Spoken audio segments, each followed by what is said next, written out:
Hi, I'm Ryan Russo from the New York City Department of Transportation, and we're very excited to show you the treatments we've made in our Phase 1 Queens Boulevard project.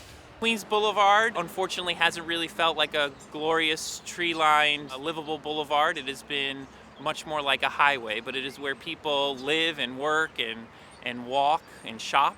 And it has been a problematic street for us in the city of New York for many, many years. And thanks to the vision of Mayor de Blasio under Vision Zero and the hard work of advocates and community leaders, we've had the opportunity to re-engineer, redesign, and transform this street. The first phase of our project runs from here at Roosevelt Avenue in Sunnyside into Woodside. It's 1.3 miles long, and it's the result of a community planning process. We did workshops with tables where we heard from the community all the issues that they had, whether it was crossing the street, problematic intersections, uncomfortable cycling.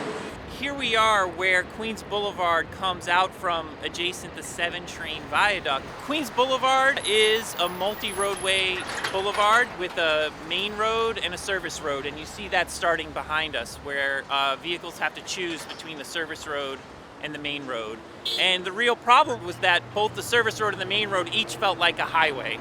And the design principle is that the service road should really be the most livable, walkable, bikeable, really serving the land uses and the people there. To encourage the motorists to use the main road, we widened the median here, providing twice as much refuge for pedestrians than they had, shortening crossing distances and calming the service road. And we bring the cyclists in from a side street, and this is the beginning of the Queens Boulevard bike lane. So you see behind us that we have our bike lane, and we really had a lot of choices on exactly how we would do the cross-section of Queens Boulevard. We could have put a traditional bike lane next to the parked cars. We could have flipped the parked cars and put the bike lane near the land uses between the sidewalk and the parked cars. But what we wanted to do here was have a very high integrity bike lane that wouldn't have any interferences from parking maneuvers or loading and unloading. And we also saw the opportunity with widening this mall to really create a grand urban boulevard. The cross section behind us, we have the sidewalk, the parked cars, the one moving lane for the service road. Then we have a buffer with flexible posts adjacent the bike lane. The bike lane's painted green, and then we have our epoxy gravel, which currently widens out the median between the main road and the service road to create the pedestrian space that will be upgraded with the $100 million of capital money we have budgeted to continue to transform Queens Boulevard. So here we are at 54th Street, and what we did when we looked at Queens Boulevard, we saw that there were way too many slip roads, slip transitions from service road to main road or vice versa, and we found the ones that were redundant, which allowed us to claim a lot of space for the vision of the linear greenway and really help us humanize Queens Boulevard while preserving access. So at this location, we have our new mall-to-mall crosswalks that we added with pedestrian signals. They provide a linear connection for the pedestrian space and ultimately the greenway boulevard that we will build here, but they also provide choices for pedestrians crossing the wide boulevard itself. If they're crossing one direction and the light changes and they're going the other way, they have a choice to go the other way. So here at 56th Street, rather than have a crosswalk from mall to mall, we actually determined that we could close it completely, that the volume of traffic coming off the side street that needed to get to the service road was very low. It could turn onto the main line, and it allowed for there to be basically an intersection-free experience for the pedestrians and cyclists. So we talked earlier about closing the slip roads between the main line and the service road wherever we could and vice versa. But transitioning vehicles from the main line to the service road, not at intersections, has the advantage of simplifying our intersections where most of our crashes happen. And so if we have those transitions, there's no conflicts for the through bicyclists and the through pedestrians. So we still needed to get vehicles from the main line to the service road and vice versa at some locations. And what we did was we developed these stop right turns that you see behind me. We have stop word message, stop line, and a stop sign. We decelerate the vehicles as they leave the main road, as they approach the stop sign. Then we have a marked crossing for both the cyclists and the pedestrians. And what that also does is really emphasize the transition from the main road, which has regional and through traffic, to the service road, which we really want to be a livable, comfortable, pedestrian and bike-oriented place that's more about access to the land uses.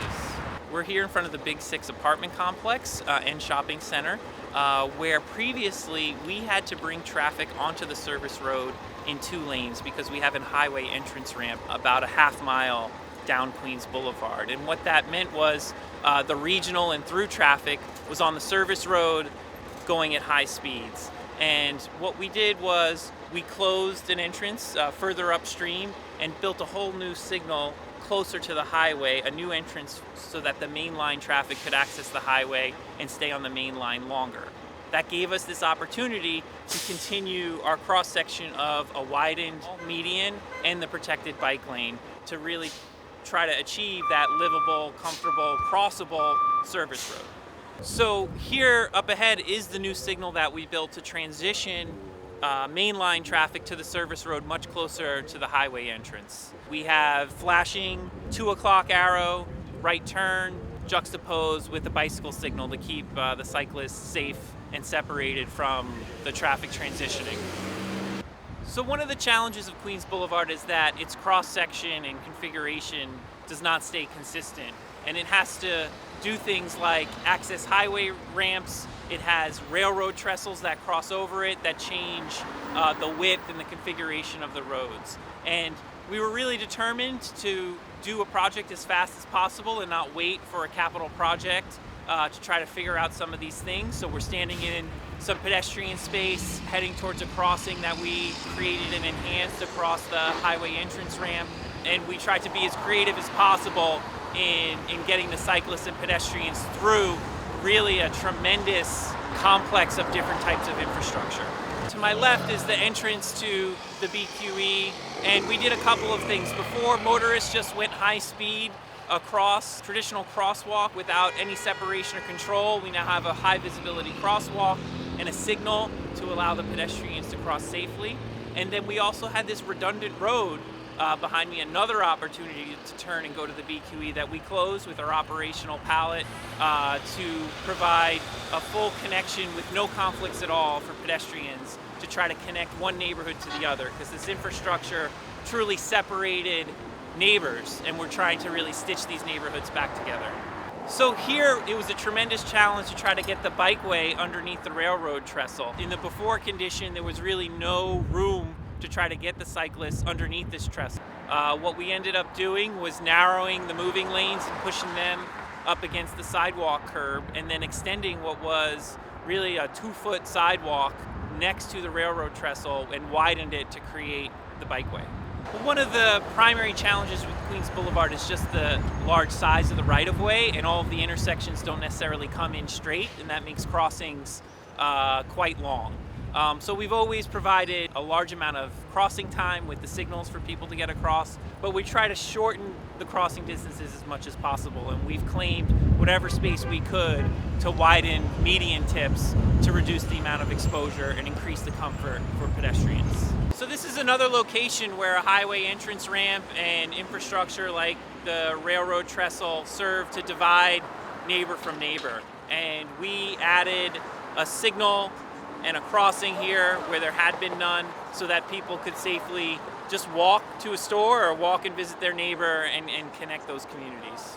Here in the westbound direction of Queens Boulevard, we have another location where, to preserve the bikeway and to keep the through traffic on the main road, we had to provide another lane to enter the BQE. And we had a barrier on the bridge, the BQE is actually under us right now, that we had to remove and relocate and build a new barrier to provide the new configuration and make 65th Place a safer intersection.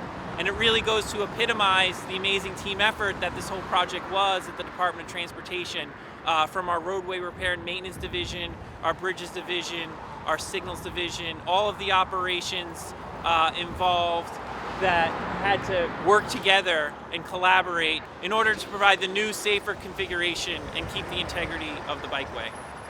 The vision of Queens Boulevard as a linear greenway with a mall that people walk and jog along and bike along may seem a little crazy to some people, but you don't have to go far in New York City to see some precedents. There's Eastern Parkway and Ocean Parkway in Brooklyn, designed by Frederick Law Olmsted, where we do have people sitting in benches, meeting their neighbors, playing chess, walking, biking, and we really have that vision, and we're fortunate to have $100 million budgeted to turn the operational materials you see behind me into the grand boulevard that Queens Boulevard deserves to be.